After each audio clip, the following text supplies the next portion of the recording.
Baik, Assalamualaikum warahmatullahi wabarakatuh. Perkenalkan, nama saya Nur Aliatul Walidaini Alimus dengan NIM PO 713203231035 dari kelas D3E Politeknik Kesehatan Makassar.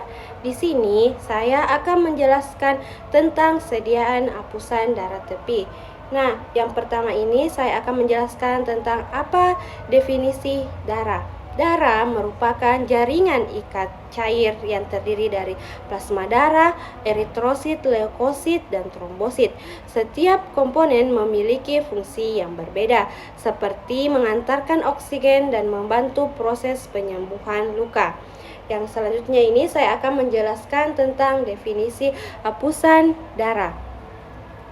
Sediaan hapusan adalah teknik pembuatan preparat mikroskopis dengan cara mengoleskan atau menghapus cairan seperti darah pada kaca objek gelas sehingga membantu lapisan tipis. Pada video ini, saya akan membahas mulai dari pengertian, tujuan, prinsip, proses pembuatan komponen yang dinilai manfaat klinis hingga kesimpulan mengenai hapusan darah tepi.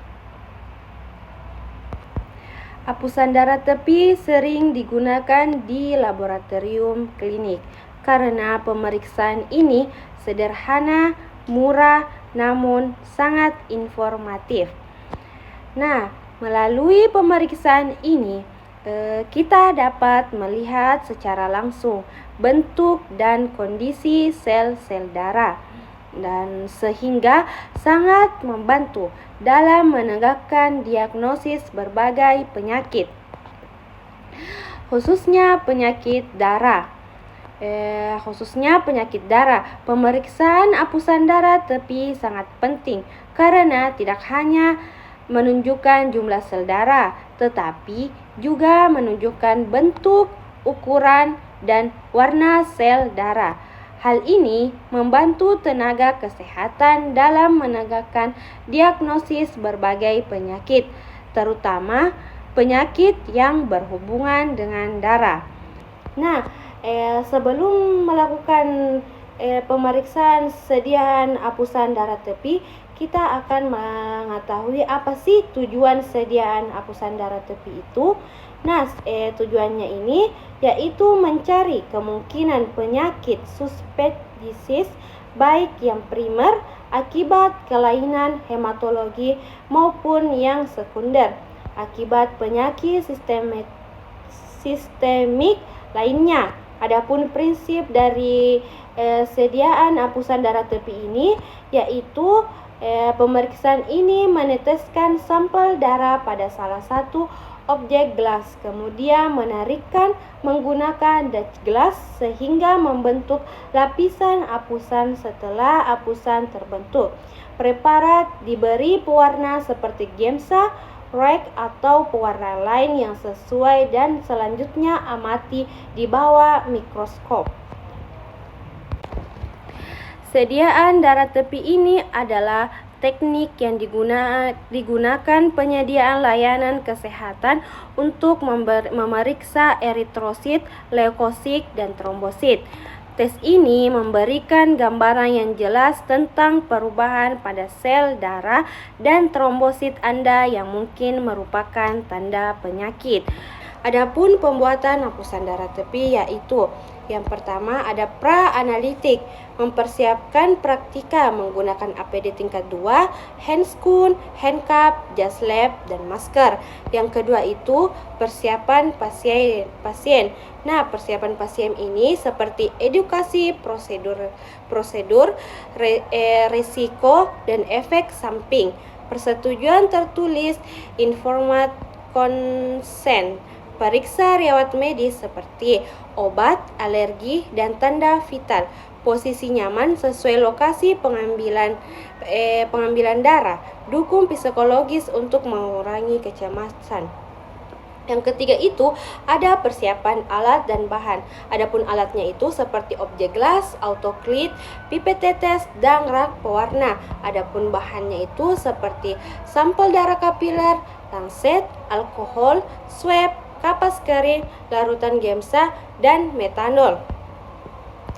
Yang kedua itu ada analitik. Nah, analitiknya ini melakukan pengambilan darah kapiler, yaitu dengan meminta pasien menjulurkan jari tangannya, kemudian memberikan penekan pada jari yang akan dilakukan pengambilan darah kapiler, melakukan disinfeksi dengan kapas alkohol dan tunggu hingga kering. Melakukan penusukan pada ujung jari, jadi penusukannya ini di ujung jari. Dengan penusukannya melawan arah sidi jari. Jadi kita menusuknya ini di bagian jari sini. Lalu menghapus darah yang keluar pertama. Jadi darah pertamanya itu kita hapus. Lalu meletakkan 1 tetes darah ke atas objek gelas dengan cara begini. Setelah itu kemudian objek gelas lain diletakkan sebagai penggeser dengan sudut 45 derajat. Dorong ke belakang hingga menyentuh tetesan darah. Tunggu sampai tetesan darah melebar di sisi ujung kaca penggeser. Lalu setelah itu dibuat apusan dengan cepat dan halus. Panjang apusannya itu sekitar 2/3 dari panjang objek gelas. Nah, selanjutnya apusan darah dibiarkan hingga mengering. Setelah kering, fiksasi sediaan dengan metanol absolut 2-3 menit. Buang sisa metanol dari objek gelas, teteskan gemsa sampai preparat tertutup sepenuhnya. Biarkan selama 20 menit. Setelah 20 menit, bilas dengan air yang mengalir. Nah, yang selanjutnya itu ada pun pasca analitiknya. Di sini pasca analitiknya biarkan sediaan dengan posisi tegak dan mengering di udara. Dan setelah itu kriteria SADT yang baik. Sediaan apusan darah tepi yang baik itu seperti yang pertama, tidak melebar sampai tepi kaca objek, panjangnya 1/2 sampai 2/3 kaca. Yang kedua itu mempunyai bagian yang cukup tipis untuk diperiksa. Pada bagian itu eritrositnya terletak berdekatan tanpa bertumpukan. Dan yang ketiga, rata, tidak berlubang-lubang dan tidak bergaris-garis. Yang keempat, mempunyai penyebaran leukosit yang baik, tidak berhimpun pada pinggir-pinggir atau ujung sediaan. Dan setelah kriteria sediaan apusan darah tepi yang baik, kita akan melakukan pembacaan sediaan. Nah, pembacaan sediaan ini kita harus melakukan melihat preparat darah apusan yang baik, yaitu memilih 3 bagian, yaitu kepala, badan, dan ekor. Jadi apusan darah sediaan darah tepi yang baik itu memiliki 3 bagian, yaitu kepala, badan, dan ekor. Itu baru apusan darah tepi yang baik. Apabila diamati di bawah mikroskop dengan pembesaran rendah, lensa objektif 10 kali dan okulirnya 10 kali, terdapat pembagian menjadi 6 zona yang berdasarkan distribusi, yaitu yang zona pertama itu ada irregular zona, dan zona kedua itu ada thin zona, dan zona ketiga itu ada thick zona. Zona keempat ini ada thin zona, dan zona kelima ada even zona atau regular zona, dan zona keenam ini ada very thin zona. Jadi yang tempat yang kita baca itu berada di zona kelima, yaitu zona even zona dan regular zona. Nah, sediaan apus untuk morfologinya itu bisa dilihat dari sediaan yang baik seperti ini. Ini contohnya sediaan hapusan yang baik. Jika darahnya terlalu sedikit maka bentuknya seperti ini. Dan apabila darahnya terlalu banyak maka bentuknya akan seperti ini. Dan jika preparatnya tidak bersih atau masih berlemak maka bentuknya seperti ini. Sediaan yang tidak memenuhi syarat. Ini tiga-tiganya sediaan yang tidak memenuhi syarat. Sediaan yang baik yang bisa kita lihat dari yang ini. Nah, di sini ada pun hal yang harus diperhatikan dalam pewarnaan sediaan hapusan. Yang pertama itu ada kualitas pewarnaannya. Pewarnaannya ini harus konsisten dan merata untuk mengetahui apakah gamsanya masih baik. Bisa dilakukan dengan meneteskan larutan gamsa di atas kertas saring. Adapun hal yang harus diperhatikan dalam mikroskopis dan pengamatannya juga. Yang pertama itu kondisi mikroskopisnya. Nah, kondisi mikroskopisnya ini harus dalam kondisi baik dengan lensa yang bersih dan pencahayaannya yang memadai. Kalibrasi mikroskop secara berkala untuk memastikan akurasi. Yang kedua itu ada pengamatan. Pengamatan ini harus dimulai dari pembesaran rendah untuk melihat distribusi umum sel. Kemudian dilanjutkan dengan pembesaran tinggi untuk detail morfologinya. Fokus pada zona apusan yang ideal di mana sel-sel tersebar merata dan tidak tumpang tindih. Nah, adapun parameter yang dinilai pada apusan darah tepi ini, yang pertama eritrosit. Eritrosit ini dilihat dari ukuran normositik, mikrositik, dan makrositik. Ada bentuknya sferosit, ovalosit, target sel, sistosit, akantosit. Adapun warnanya normokrom, hipokrom, polikromasia. Inklusinya ini seperti badan Hoyle-Joly, basofilis, stiplik, badan Haynes. Dan yang kedua ini ada leukosit. Leukosit ini yaitu hitung jenis neutrofil, limfosit, monosit, eosinofil, basofil. Kelainan morfologinya itu seperti toksit granula, vakuolisasi, inti hipersegmentasi. Adapun sel abnormalnya itu seperti blast, limfosit atipik.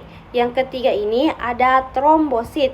Jumlah relatifnya ini normal, menurun, dan meningkat.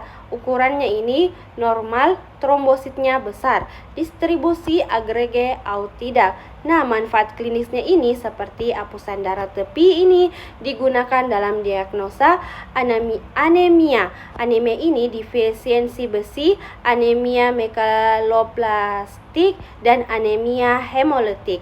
Ya, yang kedua itu infeksi bakteri dan virus, leukemia dan kelainan sumsum tulang, kelainan trombosit, dan gangguan perdarahan. Penyakit sistemik seperti penyakit hati dan ginjal.